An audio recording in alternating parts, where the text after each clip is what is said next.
Hello there. You're welcome to this installment of Teachers of the Issues, your favorite YouTube channel. This is the Love Edition, and it's part of the whole series on marriage that we've been talking about for the past week or two.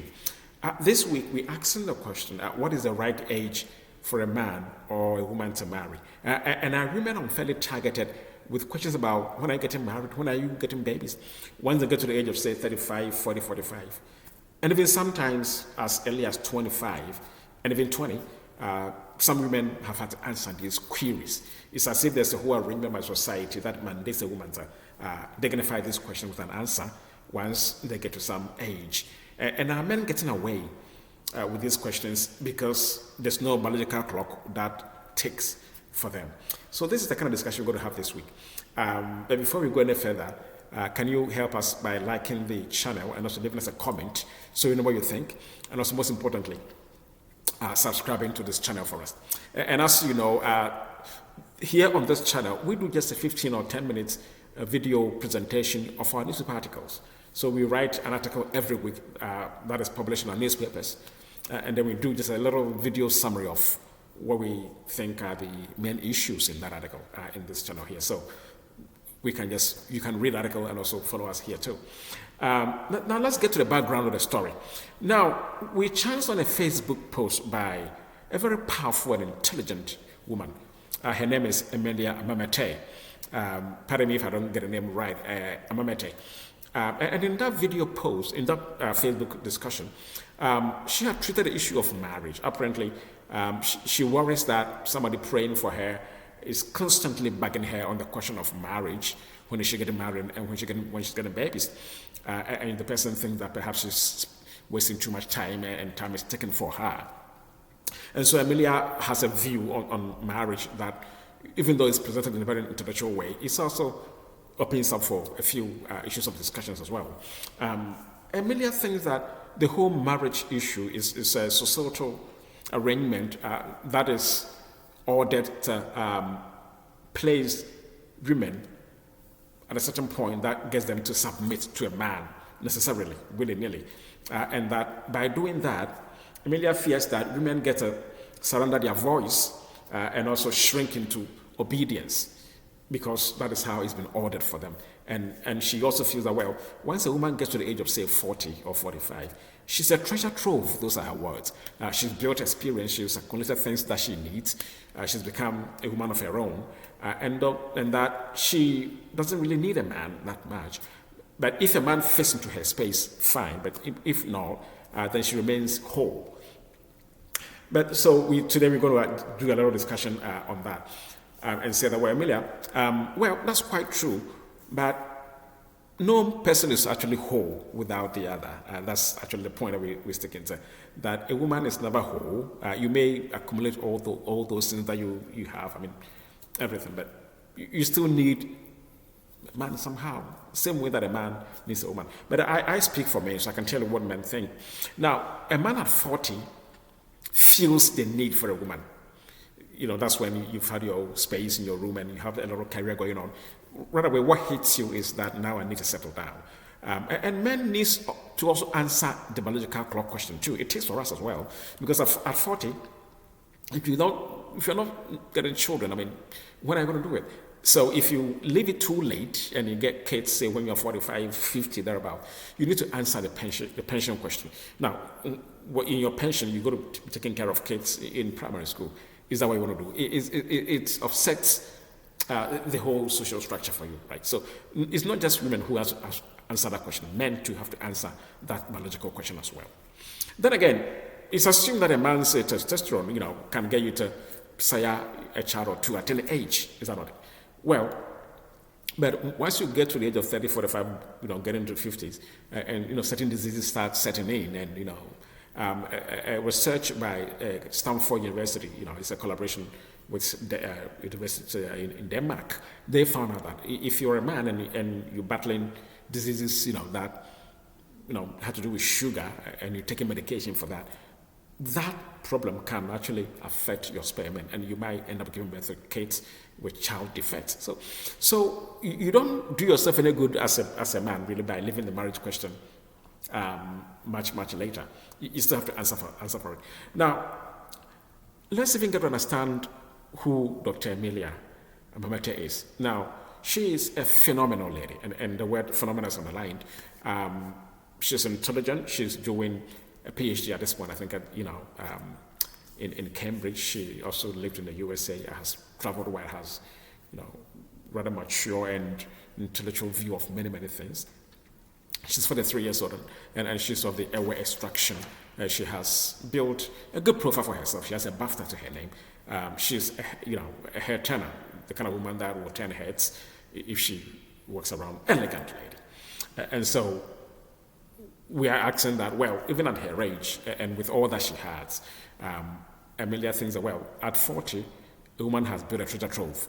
And so perhaps she does not need to answer the question. But we coming up here today say that, well, Dr. Amelia, you really need to answer that question as well. You can leave it. Now, even most surprisingly, with all that she's achieved, Amelia seems to fall to the same conventional men must provide thinking that most African women have.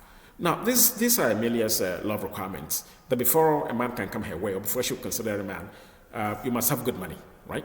And you must perform like a God Kama Sutra in the bedroom. You must have a super brain mind to accommodate a woman's rise. So if you're a man and you're with her, you must have that mind that will still feel at ease if a woman is rising above you or doing so much in terms of everything. And the man must do house chores with her. You come to the kitchen, do chores, cook and clean up for her. You must have the perfect dentition. Your teeth set should be arranged properly, and you must smell good, right? That means wants you to smell good as well if you come in her way. And she has a particular perfume that she likes.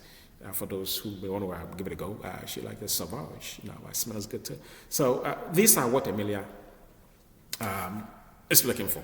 So, but she says, well, if nobody has all these and nobody fits into her space, she's okay to go. She's whole. She doesn't really mind. But we are saying that, well, perhaps she minds because men at her age also mind having children. The biological clock ticks for men and it ticks for women as well, for both. Now, so let's get into our verdict for the week. And as you know, on this channel, what we do is that we give a little verdict on what we think should be the issues to consider. Now, just last week, we all read with so much glee President Kufuor's interview in which he mentioned that his mother married 4 times and she was a powerful woman who did all good for sponsored her kids abroad and all that. But even with all that, she managed to get a man in her space. You necessarily need to do that. So the question that perhaps people like Amelia are asking, you need a man, but what kind of man really? It looks like the men's species in the 21st century maybe are not too good for some fantastic ladies. But you still need to answer that marriage question. So it gets us to the discussion on feminism. Well, we all do know a few years ago this was a heated topic. The feminism craze swept through, and usually we associate that with intelligent, single, independent women who perhaps thought that, well, if there was a third sex, they wouldn't look at men at all, and they could do it all by themselves without a man. Now, it seems feminism is kind of come down a bit, even though at a point it graduated to pepper them, so that women necessarily came at a man, perhaps just to do you in, more or less, right? But now feminism is coming down. And how do we say that? Because somebody who championed feminism very much is Candace Owens, a fantastic American politician. She's a political thinker, popular one. She said, well, she used to be a feminist, and she had all these fanciful ideas about men can't be on top of a woman, and women are their own people, and they can do all by themselves without a man. She had those all views, but she's come to that all-important realization that all those are fanciful, and they don't work, in actual sense. Feminism is a sham, that's actually puts it, that a woman needs to come down to a man's level. That's Candace Owens. Now, another important person that we can also consider is Angelina Jolie. Angelina is a Hollywood filmmaker. Angelina has also said something important that, well, she supports Amelia's line of thinking that who you marry is more important than when you marry. So the society's question on when a woman should marry, I think they should relax that and also consider that who, the character of the man that you're settling with, perhaps is what should win the discussion, and not so much about date, and clock ticking and all that, right? But Angelina, who is she really? Angelina has 6 children, right? And she's 49 thereabouts, and she's been married 3 times. Okay, so perhaps she can afford not to answer the question again. I mean, she's moved on, she's had all she wanted, but so that's where we are. That she can say all those things, but you still need a man somehow. Now, in my article, I quoted the situation that I encountered in Colorado during my last visit. I went to a family friend's house. This is a much elder couple. I've known them for when I was a little baby, and they live in Colorado. The woman is a professor, doctor, Mrs. So she's a medical doctor who's also an academic, so she has a PhD. The husband hasn't got a PhD, works in the insurance area, but hasn't got a PhD yet. And I was shocked. I mean, when I was in the house, at the point I thought I had messed up my geography of America, and I had been transported rather to somewhere in Kaswa or Techiman. I heard the woman, the professor, Dr. Mrs., address her husband as Mira. Yes, you heard that right. Mira in this 21st century. It doesn't take anything away from her at all. So let's get to understand that marriage, Amelia wants equal partnership. That's what she wants, that a marriage should be equal partnership built on love, understanding, and mutual respect. Those are Amelia's prescriptions. And that's exactly what it should be like. Every marriage is built on that, right? When a woman realizes that a husband is the head of that partnership, okay, and submits to the man, organically and most naturally, the man does, respect his wife too. It's a natural arrangement. That's how it works. So we don't really think that there's a master-servant relationship, even though we have some cavemen who say that, well, the word Mrs. stands for master's registered servant. But we think that is actually bullsh. It's an equal partnership, a man and a woman together in a union. But there's a certain arrangement that the man is the head of that partnership.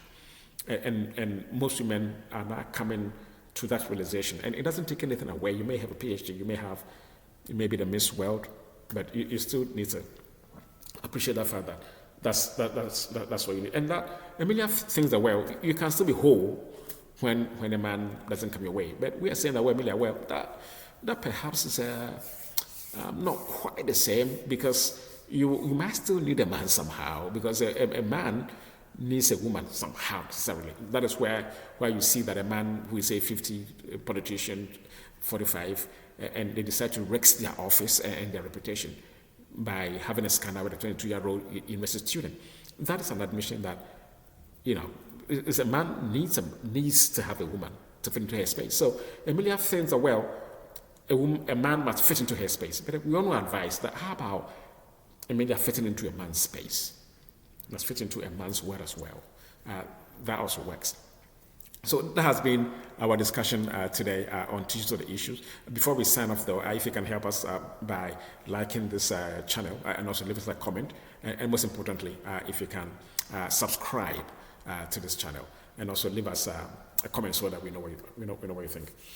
Next week, we come your way with another edition of Teachers of the Issues. My name again is Benjamin Quisiteria. Thank you.